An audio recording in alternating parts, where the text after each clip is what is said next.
بسم اللہ الرحمن الرحیم۔ تمام سامعین کو السلام علیکم۔ ہمارا سلسلہ تاریخ ہندوستان کا 1857 سے لے کر 1947 تک کا، جس میں ہم مکمل دلائل و تشریحات کے ساتھ آپ تک اہم واقعات، ان کی وجوہات اور اثرات بیان کریں گے۔ ان کے ساتھ شخصیات، وہ اہم شخصیات جو اس وقت کی نامور تھیں اور جن کے اثرات پورے ہندوستان پر رہے، اور ان کی شروع کردہ تحریکوں کو آپ تک گوش گزار کرنے کے، آپ تک مکمل معلومات پہنچانے کی جو ہمارے پاس ہے، وہ ہم پوری کوشش کریں گے۔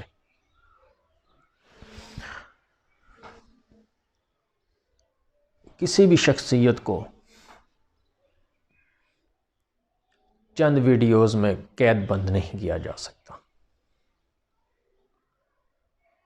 چاہے جتنی بھی کتابیں لکھی جائیں، جتنی بھی ویڈیوز، ڈراماز بنائے جائیں، ایک شخصیت کو مکمل طور پر بیان نہیں کیا جا سکتا۔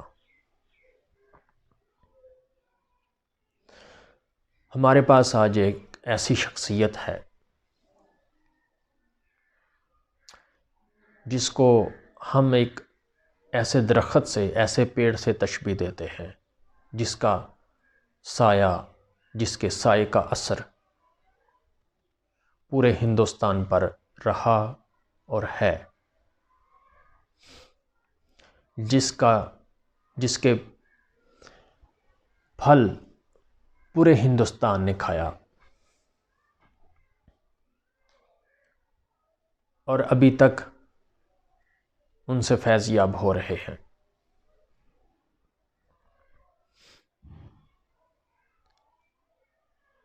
وہ شخصیت سر سید احمد خان کی ہے۔ سر سید احمد خان کا جو پیدائشی نام ہے وہ ہے احمد خان۔ یہ دو بھائی تھے، محمد خان اور احمد خان۔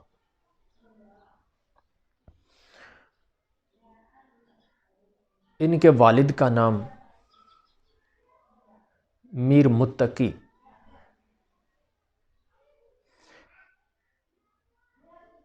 ان کو سید کہا جاتا ہے کیونکہ ان کا سلسلہ نسب 23 واسطوں سے حضرت امام حسین علیہ السلام سے جا ملتا ہے۔ ان کے دادا جواد الدولہ اس وقت قاضی لشکر کے عہدے پر فائز تھے۔ جواد الدولہ سید ہادی قاضی لشکر کے عہدے پر تھے، اور ان کے نانا بہر الدولہ امین الملک خواجہ فرید احمد صاحب کمپنی کے مدرسہ کے سپریڈنٹ تھے۔ آپ اس بات سے اندازہ لگا سکتے ہیں کہ ان کے جو والد تھے میر متقی شاہ، وہ اکبر شاہ ثانی کے قرابت داروں میں سے تھے، اور اس سے بڑھ کر یہ بادشاہ کے ذاتی مشیر تھے۔ آپ اندازہ لگائیں کہ کس حد تک اس چشم و چراغ کو اس وقت تربیت کے لیے کیسا ماحول ملا تھا۔ ایک طرف کمپنی کی حکومت کے ساتھ روابط ہیں، دوسری طرف جو بادشاہ ہے اس کے گھر تک روابط ہیں، ایسے ماحول میں سر سید نے پرورش پائی۔ ان کے جو دادا تھے وہ جلد ان سے بڑا ہونے سے پہلے وہ فوت ہو گئے، تو یہ ان کے جو پیر و مرشد تھے شاہ غلام علی، تو یہ ان کو اپنا دادا کہتے تھے، دادا جان کہہ کر ان کے ساتھ عقیدت اس حد تک تھی کہ دادا جان کہہ کر پکارتے تھے۔ حضرت شاہ غلام علی کا تھوڑا سا تعارف، کیونکہ یہ بہت اہم شخصیت ہے جن سے سر سید احمد خان نے تربیت پائی۔ یہ ان کے پیر و مرشد سمجھے جاتے ہیں۔ شاہ غلام علی، شاہ غلام علی خلیفہ تھے مرزا مظہر جانے جانا کے۔ مرزا مظہر جانے جانا اس وقت کا نقش بندیہ مہتاب، ایک ایسا مہتاب جس سے آج تک لوگ بڑی حد تک فیض یاب ہو رہے ہیں۔ آپ ریسرچ کریں گے مرزا مظہر جانے جانا پر تو آپ کو ان کی شخصیت کا پتہ چلے گا۔ ایک واقعہ جو مرزا مظہر جانے جانا کی شخصیت کو تھوڑا سا عیاں کرے گا۔ مرزا اسد اللہ غالب،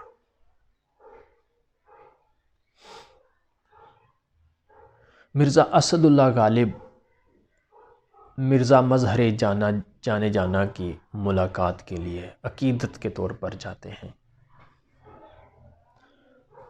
تو مرزا مظہر جانے جانا اپنے حلقہ میں اس حد تک عبادت کرتے ہیں، اس حد تک وہ مراقبہ کرتے ہیں، عبادت میں مشغول ہوتے ہیں، جس وجہ سے وہ توجہ نہیں دیتے مرزا اسد اللہ کی طرف۔ تو مرزا اسد اللہ غالب انتظار کرتے ہوئے اپنے دل میں خیال کرتے ہیں،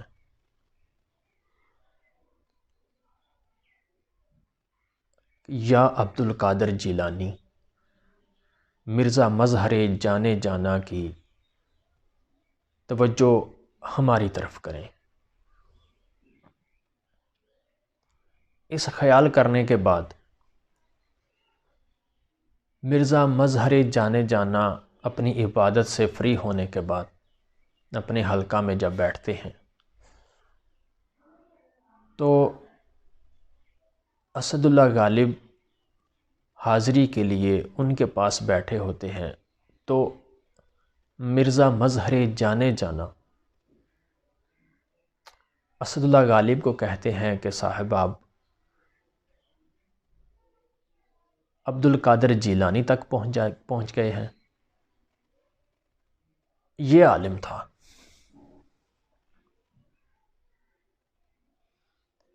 اس شخصیت کو مرزا مظہر جانے جانا کہا جاتا ہے۔ اس کے بعد اور ان کے جو خلیفہ تھے مرزا مظہر جانے جانا کے، وہ ہیں شاہ غلام علی۔ شاہ غلام علی کون؟ تھوڑا سا تعارف ان کا بھی۔ شاہ غلام علی، ان کی والدہ کو خواب میں حضرت علی ملتے ہیں اور فرماتے ہیں کہ اپنے بیٹے کا نام علی رکھنا۔ اس وجہ سے ان کی ماں نے ان کا نام علی رکھا۔ ان کے چاچا کو بشارت ملی، انہوں نے کہا ان کا نام عبداللہ رکھنا۔ اس لیے جب وہ بڑے ہوئے تو انہوں نے اپنے نام کو غلام علی لکھنا شروع کیا۔ وہ موسٹلی عبداللہ عرف غلام علی لکھا کرتے تھے۔ تو سر سید احمد خان کی شاہ غلام علی کے ساتھ جو عقیدت تھی اس کے لیے میں ایک واقعہ آپ کے سامنے بیان کرنا چاہتا ہوں۔ سر سید خواب میں دیکھتے ہیں کہ ان کے پیر و مرشد شاہ غلام علی ان کو تعلیم دے رہے ہیں 20 رکعت نماز پڑھنے کی، 20 رکعت نوافل پڑھنے کی، جس میں وہ آیات بھی بتاتے ہیں کہ یہ والی آیات ایسے پڑھنی ہے۔ خواب سے بیداری کے بعد سر سید احمد خان کو 20 رکعت نماز تو یاد رہی، 20 رکعت نوافل تو یاد رہے، یہ پڑھنے ہیں، مگر ان میں آیات کیا پڑھنی ہیں وہ یاد نہیں رہی۔ اس معاملے کو حل کرنے کے لیے انہوں نے ایک خط لکھا جو کہ سجادہ نشین تھے حضرت سید احمد شاہ غلام علی کے۔ شاہ غلام علی کے جو سجادہ نشین تھے حضرت سید احمد، ان کو سر سید نے خط لکھا کہ میرے ساتھ یہ معاملہ ہوا ہے، میں کیا کروں؟ تو سید احمد صاحب نے وہی آیات لکھیں جو خواب میں شاہ غلام علی نے سر سید کو بتائی تھی۔ جب خط پڑھا تو سر سید حیران رہ گئے کہ یہ کیسے ہو سکتا ہے، یہ تو وہی آیات ہیں جو شاہ غلام علی نے مجھے تعلیم میں بتائی تھی خواب میں۔ تو جب سر سید احمد خان نے حضرت سید احمد سے پوچھا تو انہوں نے جواب میں یہ کہا کہ ہم نے ان کی روح سے پوچھا ہے۔ ان بزرگوں کے سائے میں سر سید احمد خان نے تربیت پائی۔ ان دونوں واقعات سے مرزا مظہری جانے جانا اور ان کے خلیفہ حضرت شاہ غلام علی اور حضرت شاہ غلام علی کے آگے سجادہ نشین حضرت سید احمد، ان بزرگوں کا جو تعارف تھا وہ تھوڑا تھوڑا اب تک پہنچا ہے۔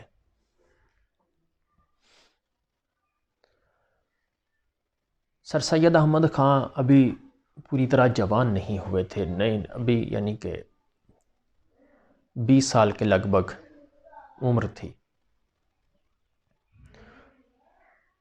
تو ان کے والد صاحب فوت ہو گئے۔ اس کے بعد گھریلو ذمہ داریاں ان پر آ پڑیں، تو گھریلو ذمہ داریوں کو پورا کرنے کے لیے ان کو نوکری کی تلاش تھی۔ انہوں نے اپنے بھائی کے ساتھ محمد خان نے، جنہوں نے ایک پرنٹنگ مشین لگائی تھی اور ایک سید الاخبار ایک اخبار شائع کروایا جس کا نام تھا سید الاخبار، اس کے ساتھ اپنے بھائی کے ساتھ بھی سر سید احمد خان نے کام کیا، مگر زیادہ دیر نہیں۔ 1839 میں 1839 میں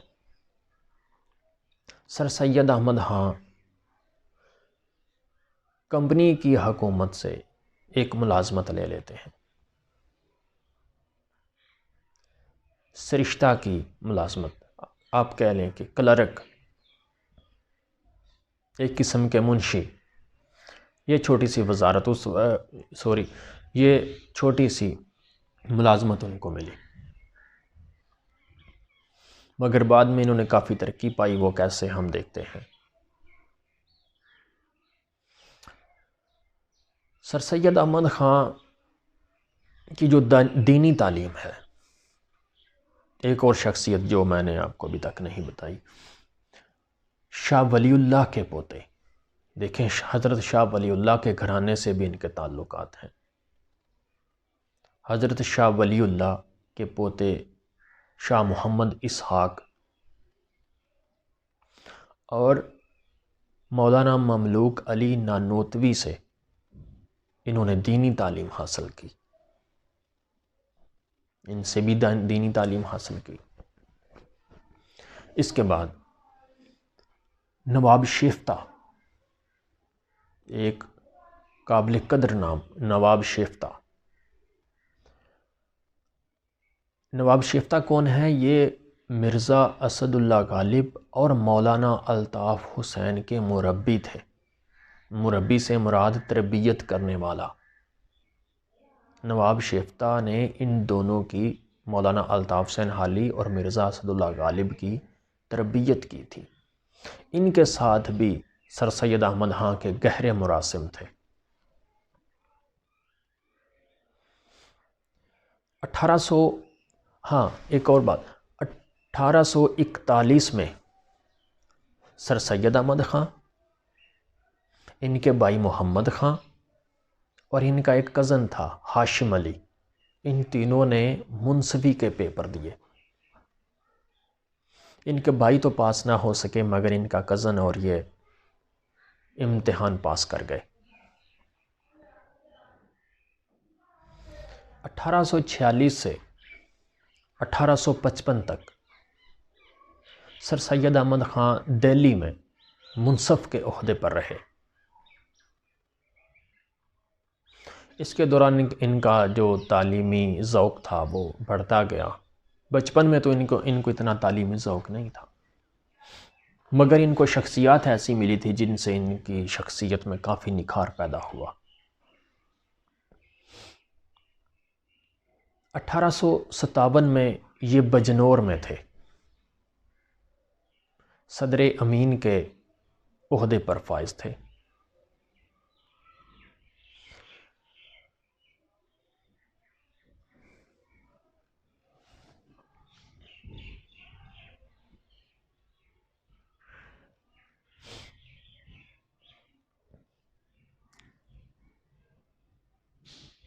اٹھارہ سو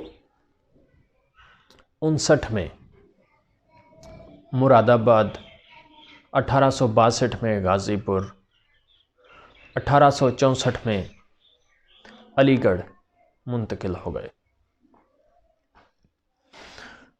1857 میں بجنور میں تھے صدر امین کے عہدے پر، تو انگریزوں نے ان کی وفاداری دیکھ کر، ان کا کردار دیکھ کر، تو ان کو صدر امین سے صدر الصدور بنا دیا۔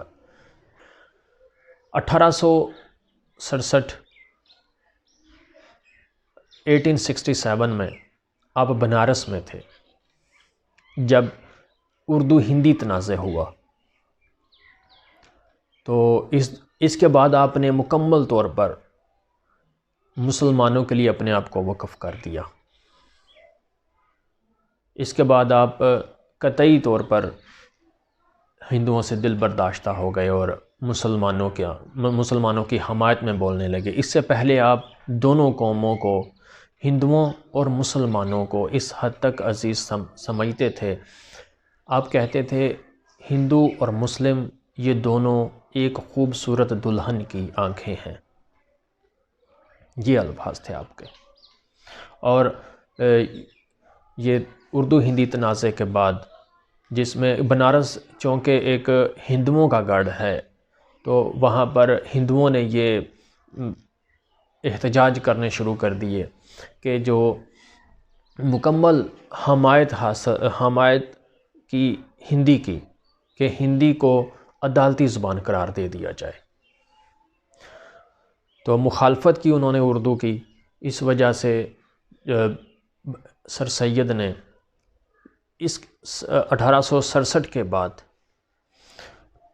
مسلمانوں کے لیے اپنے آپ کو وقف کر دیا۔ سفر لندن وزٹ میں حکومت کی طرف سے سر سید احمد خان کے بیٹے سید محمود کو ایک وظیفہ ملا جس سے وہ انگلستان جا کر تو تعلیم حاصل کر سکتے تھے۔ سید محمود گئے انگلستان میں تو ان کے ساتھ سر سید احمد خان بھی گئے۔ سر سید احمد خان نے وہاں کے ماحول کو قریب سے دیکھا، آکسفورڈ یونیورسٹی، کیمبرج یونیورسٹی کو دیکھا، اور وہاں سے پھر ایک ارادہ لے کر آئے، یہاں پر بھی ایسی ہی تعلیمی ادارے بننے چاہیے، یہاں کے مسلمان بھی تعلیم حاصل کریں۔ آپ انگلستان سے واپس آئے ہندوستان تو آپ نے آتے ہی مسلمانوں کی تعلیم کے لیے ایک مکمل پلاننگ کی، جس میں آپ نے آتے ہی ایک کمیٹی تشکیل دی، کمیٹی خواستگار ترقی تعلیم مسلمانان، جس سے ایک منصوبہ بنایا کالج کا، تو اس کے لیے ایک کمیٹی بنائی فنڈ اکٹھا کرنے کے لیے، محمڈن کالج فنڈ کمیٹی۔ 1875 میں آپ نے Mohammedan Anglo oriental high school قائم کیا، جو کہ بعد میں کالج بنا، اس کے بعد پھر یونیورسٹی کا درجہ ملا اسے۔ اعزازات کی بات کریں تو سر سید احمد خان کو 1877 میں امپیریل کونسل کا رکن نامزد کیا گیا، جو بعد میں مزید اس کی توسیع کی گئی۔ اس کے بعد آپ کو تعلیمی کمیشن کا بھی رکن نامزد کیا گیا، مگر آپ نے طریقہ کار سے اختلاف کرتے ہوئے استعفیٰ دے دیا۔ آپ کو 1888 میں KCSI یعنی سر کا خطاب بھی ملا۔ آپ کو پبلک سروس کمیشن کی رکنیت بھی حاصل رہی۔ آپ کو 1889 میں ایڈنبرا یونیورسٹی نے LLD کی اعزازی ڈگری بھی دی۔ اس سے ہمیں پتہ چلتا ہے کہ سر سید احمد خان اس وقت کی کس حد تک امتیازی شخصیت تھی۔